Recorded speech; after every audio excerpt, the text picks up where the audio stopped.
Welcome to the Defense and Aerospace Report. I'm Vago Muradian here at the Association of the United States Army's annual meeting in Washington, D.C., the #1 conference and trade show attended by U.S. Army leaders from around the world. Our coverage here in Washington, D.C. is sponsored by General Motors Defense, Bell, L3 Harris, and Leonardo DRS, and we're here at the United States Army's Training and Doctrine Command stand to talk to Colonel Tim Hummel. Good to see you again, sir. You are the Directorate of the Operational Environment Center that is part of the Intelligence Directorate of TRADOC, which I know is a little bit of a mouthful, and you're a Kiowa and a Apache aviator once upon a time before your current guys. So you gave a talk at the Warriors Corner about the operational environment that the United States Army is going to find itself in. Give us a little bit of a taste as you look into that future warfighting environment, what you see. So in a few words, the operational environment is going to be lethal, it's going to be rapid, and it's going to be longer ranges really than anything we've seen before, especially in the recent history. It's going to be extremely complex, it's going to be heavily information driven. There's going to be a need for more information all the time. You're going to be overwhelmed with the information that you have, and then you're going to have to figure out how to deal with problems without any of that information in a complex environment. And I think that sums it up in about one or two sentences.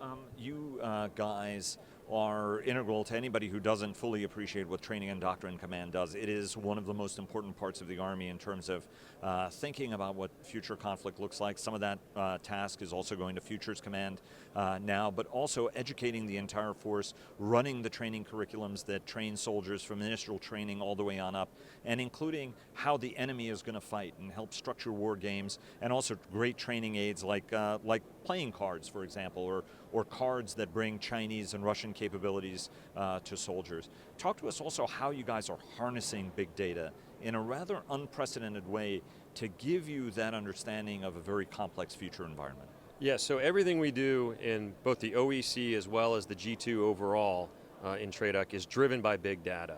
So we have a whole division underneath me in the OEC whose entire purpose is to gather that data, process it for rapid dissemination and analysis throughout the entire G2. It also helps us build most of our tools and most of our products. So with this big data, we are developing what is the Decisive Action Training Environment, or DATE. We are also collecting our own data, so this is the first time that anybody has done this in Army history. We are pulling data from all of the CTCs. So that's National Training Center, that's CMTC, or I'm sorry, JMRC, and JRTC. We're pulling all of that data to see how does blue fight, and then how does red react to that fight. With all that data, we're able to basically evaluate and ensure that our opposition forces, or OPFOR, are fighting the way they should, and fighting the way that the DATE says that they should, the Decisive Action Training Environment. And that was the Joint Readiness Training Center and all the key training sites that also supplement what is happening at the National Training Center at Fort Irwin. As you look at all of this data, there is a concern in the minds of some that and we're trying to talk to as many senior leaders as we can about this, that the United States has a tendency of thinking of itself as we're the greatest force, we're the most capable, competent force, and talk more about the way we want to fight adversaries than maybe those adversaries are going to actually fight. And you're in the business of actually communicating that to the force, being the one who speaks truth to power all the way up, but also educates troops right down to the level of private in the field. Do we have as clear an understanding as we need to be about how, for example, adversaries like China and Russia are going to fight us, given how remarkably open they've been in explaining how they're going to fight us? So the short answer is not quite, but we are rapidly getting there. And that is what the TRADOC G2 and the OEC specifically does. So when we look at the data, we look at how our opposing forces fight, and we take that classified information that we have, and we process it, and we churn it, and we turn it into an unclassified package that we can give to the force that they can train with. So if you look at some of the tools and the products that we use in the OEC and that we deliver out to the forces and Forces Command to train with, we have the Odin site, and that's an unclassified site that you can go to in an unclassified method. It talks how all of our opposing forces are going to fight. We also have an OPFOR Academy that has multiple videos that shows how the opposing forces are going to fight. So you're not just Blue 4 fighting a different type of Blue 4, you are actually fighting a true OPFOR. We have other tools that we send out as well. We have a team that is the OPFOR accreditation team. They go to each of the CTCs annually and spend about a week during a rotation and observe, evaluate, and assess how that OPFOR is truly fighting against the Blue 4. And we have standards, we have conditions, and we make sure that they're actually adhering to those standards and conditions. We make sure they have the right equipment. So some of the issues may be, hey, we know what to do, we know how that we're supposed to fight with this piece of equipment, but the piece of equipment right now just isn't operational, and we need some assistance from you, TRADOC G2, in making sure we get the right equipment to fight with. The National Training Center built a formidable reputation as being ruthless in the way that it used to assess and how OPFOR used to treat the Blue Force.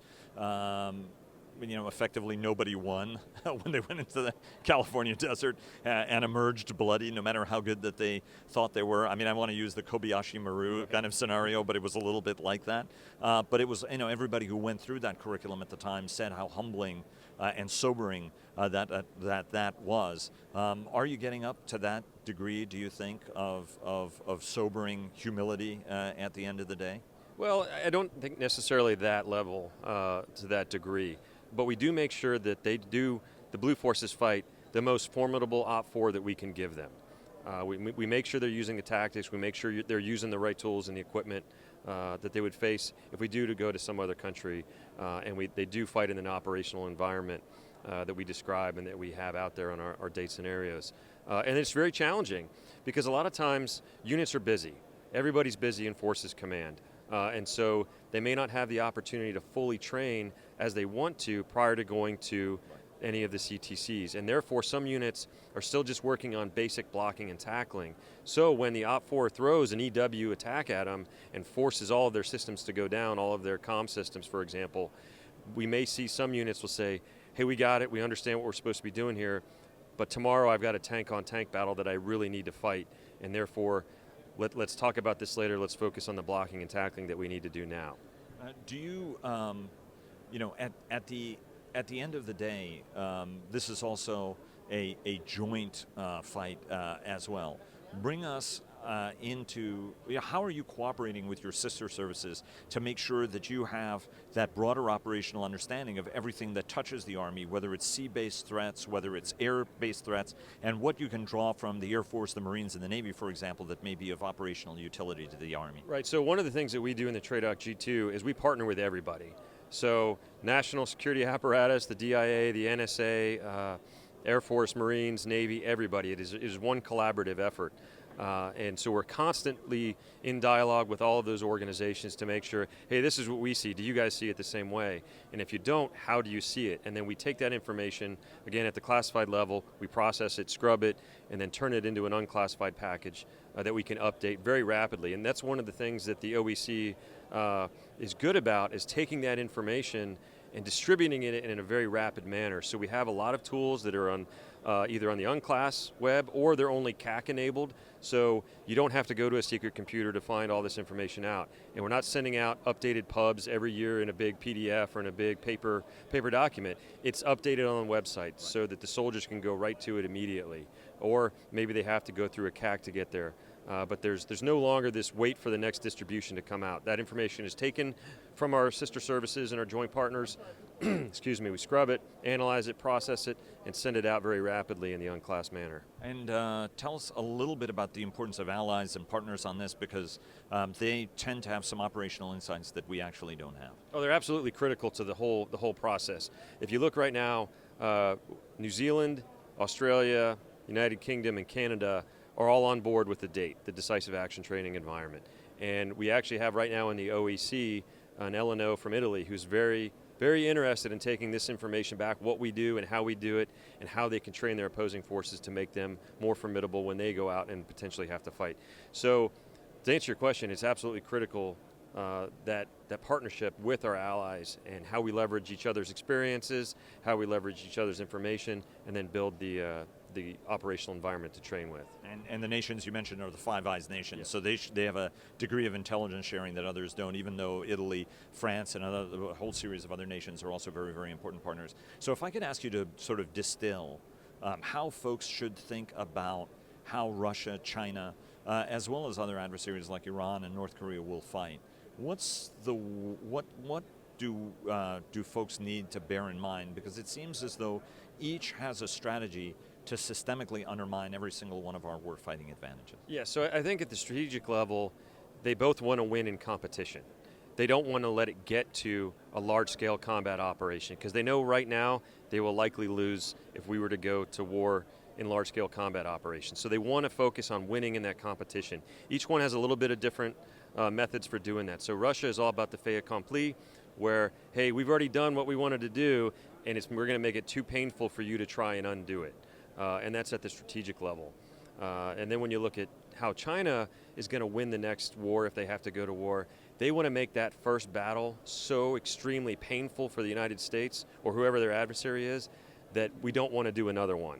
And therefore they kind of win in that quick manner as well. I think at the strategic level, that's really what we need to take away, as well as the fact that they both use the dime a little bit differently. So if you look... Explain the dime to the audience who might not be quite as savvy. Right, so when we're looking at dime, we're looking at the elements of national power, diplomacy, information, military, and economic power. So for example, Russia may lead with military and back it up with information and then diplomacy. And then China may lead with economic, some information, and then when they finally get to the M, it's going to be so painful you aren't going to want to fight them again after that happens. So that's the reason why readiness, for example, operational creativity, ambiguity, and sheer horsepower would be things that, you know, as military leader after military leader has said, just make them reconsider doing that.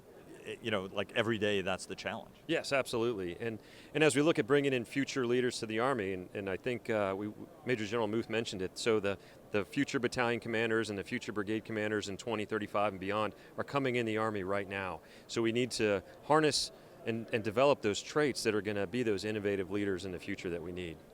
Colonel Tim Hummel, who heads the Operational Environment Center that's part of the Intelligence Directorate at the United States Army Training and Doctrine Command. Sir, thanks very, very much. Yes, congratulations on the exciting new assignment, and we look forward to staying in touch and maybe visiting you down at sunny Fort Eustis. Yes, sir. Thank you for the time. I appreciate it.